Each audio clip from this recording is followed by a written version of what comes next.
And did you know that in a single teaspoon of healthy garden soil, there are more living organisms than there are people on the entire planet?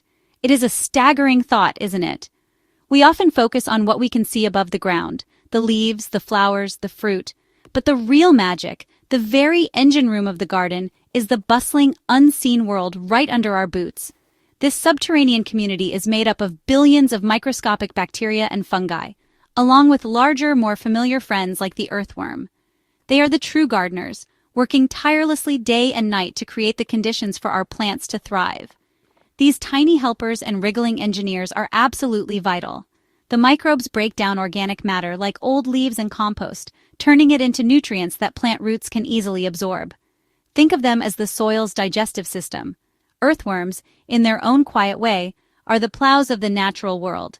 They burrow through the earth, creating channels that allow air and water to penetrate deep into the ground. This aeration is crucial for healthy root growth. As they move, they consume soil and organic debris, and what they leave behind, their castings, is one of the most brilliant natural fertilizers you could ever wish for. A garden with poor soil is a constant struggle. The ground might be compacted, lifeless, and pale. Plants in such conditions will look weak, their growth will be stunted, and they will be far more susceptible to pests and diseases. It becomes a frustrating cycle of feeding and fussing, all because the fundamental building block, the soil itself, is not functioning as it should. The goal of any good gardener is not just to grow plants, but to cultivate a living, breathing soil ecosystem. When you get the soil right, everything else in the garden seems to fall into place with remarkable ease. So, how do we encourage this vibrant community? How do we invite more of these essential workers into our patch of earth? The answer, pleasingly, doesn't lie in expensive chemicals or complicated machinery. It can be found in our own kitchen cupboards. By understanding what these organisms need to flourish, we can provide them with the perfect meal. And one of the most effective, simple, and astonishingly cheap ingredients for this feast is something many of us have on hand every single day: ordinary white rice. It is a simple trick, but one that can set in motion a profound transformation in your garden. It might seem peculiar to think that the same white rice you serve for dinner could be a powerful tool for soil improvement, but its effectiveness lies in its simplicity. Rice is predominantly starch, which is a complex carbohydrate. For the microscopic world of the soil, this starch is a tremendous source of energy. When we introduce it into the garden, it becomes a banquet for beneficial bacteria and fungi. These microbes flock to the carbohydrate source, and as they feed on it, their populations begin to multiply at an incredible rate. You are essentially providing a high-energy starter food for the very organisms you want to encourage. This explosion in microbial life has a wonderful knock-on effect. Earthworms are not just soil munchers, they are also microbe grazers. They are drawn to areas where microbial activity is high because these tiny organisms are a key part of their diet. By feeding the microbes with rice, you are effectively ringing the dinner bell for every earthworm in the vicinity. They will migrate towards this food-rich environment to feast on the burgeoning bacterial and fungal populations. More worms mean more aeration, more nutrient-rich castings, and a soil structure that becomes increasingly open, crumbly, and fertile over time. Furthermore, the process we will use involves fermentation. When rice water is allowed to ferment, it develops a culture of beneficial microorganisms, including lactic acid bacteria. These are the same kinds of helpful bacteria found in things like yogurt and kimchi. In the soil, lactic acid bacteria are superstars. They help to suppress harmful pathogens, speed up the decomposition of organic matter, and make nutrients more available to your plants.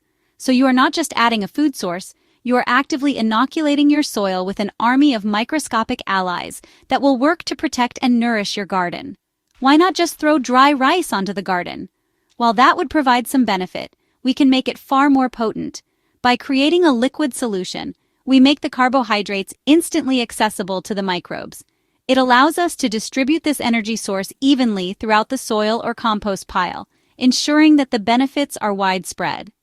Turning the rice into a fermented liquid tonic supercharges its potential, transforming a simple pantry staple into a truly powerful elixir for creating a living, breathing, and wonderfully productive garden soil. It is a perfect example of gentle, effective gardening in harmony with nature.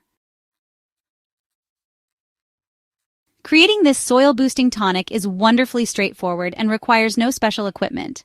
The first step is to make rice water. Take a clean jar. A 1-liter glass preserving jar is ideal, and add about half a cup of uncooked white rice. Any kind will do. Now pour in about 2 cups of clean, unchlorinated water. If your tap water is chlorinated, simply let it sit out in an open container for 24 hours to allow the chlorine to dissipate. Screw the lid on the jar and shake it vigorously for a minute or two. You will see the water turn milky white. This cloudy liquid is now full of starch from the rice. Strain this water into a second clean jar and set the rice aside for cooking later. The next stage is fermentation, where the magic really begins. Cover your jar of milky rice water with a piece of cloth or a coffee filter, secured with a rubber band. This allows gases to escape but keeps dust and insects out.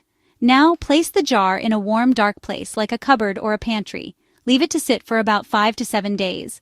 The timing depends on the temperature. It will ferment faster in a warmer room. You will know it is working when it develops a slightly sour, sweet smell, a bit like sake or yogurt. Do not worry if a thin film forms on top. This is all part of the natural process. Once your rice water has fermented, it is time for the final ingredient, milk. Milk provides proteins and fats, offering a different, richer food source for another spectrum of beneficial microbes. It helps to create a more balanced and diverse microbial community in your soil. For every 1 part of your fermented rice water, you will add 10 parts milk. So if you have 1 cup of the rice water liquid, you will mix it with 10 cups of milk. Pour the fermented rice water into a much larger container and then stir in the milk. Any kind of milk will do, but simple whole milk works splendidly. Now you have created your concentrated stock solution. But do not put this directly on your garden yet, as it is far too strong. You must cover this new mixture with a breathable cloth once more and let it sit in your dark, warm spot. After another week or so, you will see the mixture separate into curds and a yellowish whey. The whey is the liquid gold we are after. Carefully strain the liquid whey from the solid curds. You can add the curds to your compost pile as they are pure organic matter. This yellowish, nutrient-rich liquid whey is your finished soil concentrate, ready to be diluted and used in the garden. With your precious fermented whey concentrate created, you are now ready to give your garden a remarkable treat. But remember, this is a powerful concentrated inoculant, so it must be diluted before use. The standard dilution ratio is 1 part of your whey concentrate to 20 parts of unchlorinated water. For example, if you measure out 100 milliliters of the whey, you will mix it into 2 liters of water in a watering can. This dilution ensures that you are spreading the beneficial microbes and nutrients evenly without overwhelming the soil system. Always mix it fresh just before you intend to use it. There are 2 primary ways to apply this wonderful solution. The first is to drench the soil directly. Using a watering can with a fine rose attachment, gently water the soil around the base of your plants. Apply it to your vegetable beds, your flower borders, and even the soil in your pots and containers. Try to do this on a cooler, overcast day or in the evening. This prevents the sun from harming the microbes before they have a chance to work their way into the soil. A good drench once every 2 to 4 weeks during the growing season is an excellent rhythm to get into. The second method is to use it as a compost activator. Your compost pile is, after all, a concentrated hub of decomposition, and adding this solution will accelerate the process magnificently. Simply pour the diluted mixture over your compost heap. The influx of lactic acid bacteria and other microbes will speed up the breakdown of tough materials, reduce unpleasant odors, and help to generate a richer, more uniform final compost. It helps to turn the pile a day or so after applying the liquid to ensure it is distributed well throughout the organic matter. Do not be tempted to overdo it. This is a case where more is not necessarily better. The goal is to introduce a healthy population of microbes and provide them with food, not to flood the system. A little and often is far more effective than one huge application. Stick to the dilution rates and the fortnightly or monthly schedule.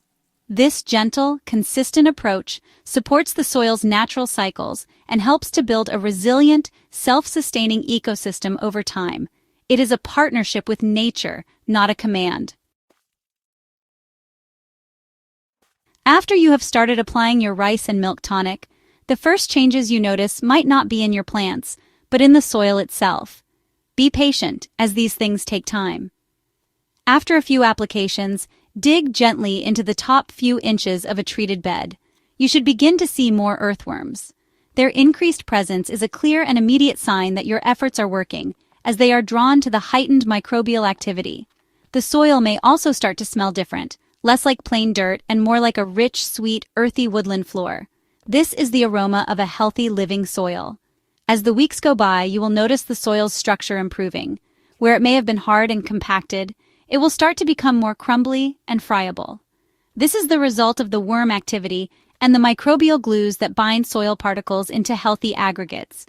This improved structure allows roots to penetrate more easily and holds onto moisture more effectively, meaning you may find you need to water less often. Your plants will have better access to the air, water, and nutrients they need to truly flourish. The ultimate proof, of course, will be in your plants.